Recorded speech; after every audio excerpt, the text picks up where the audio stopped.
spend $31 million a year in salary, and you can't figure out how to make up a $567 a month shortfall. This is a budget problem you cannot solve. You're an expert on financial statements, and you run a $2.6 trillion bank. I know you're good at numbers, and you've shared lots of opinions recently about how the U.S. should budget its resources, how families should budget their resources, and so I'd like to ask for your help on a problem.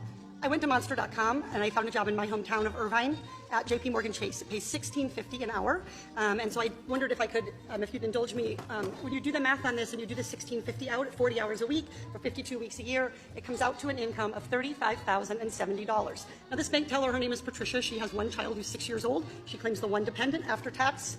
She has $29,100. We divide that by 12. She rents a one-bedroom apartment. She and her daughter sleep together in the same room. In Irvine, California, that average one-bedroom apartment is going to be $1,600. She spends $100 on utilities. Take away the $1,700, and she has net $725. She's like me. She drives a 2008 minivan and has gas. $400 for car, expenses, and gas, net $325. The Department of Agriculture says a low-cost food budget, that is ramen noodles, a low food budget is $400. That leaves her $77 in the red. She has a Cricket cell phone, the cheapest cell phone she can get for $40. She's in the red $117 a month. She has after-school childcare because the bank is open during normal business hours. That's $450 a month. That takes her down to negative $567 per month. My question for you, Mr. Diamond, is how should she manage this budget shortfall while she's working full-time at your bank? I don't know. I'd have to think about that. Would you recommend that she take out a JP Chase credit card and run a deficit? I don't know. I'd have to think about it.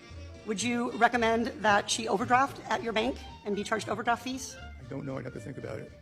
So I know you have a lot I'd love to call up and have a conversation about her financial affairs and see if we can be helpful. See if you can find a way for her to live on less than the minimum that I've described. Just be helpful.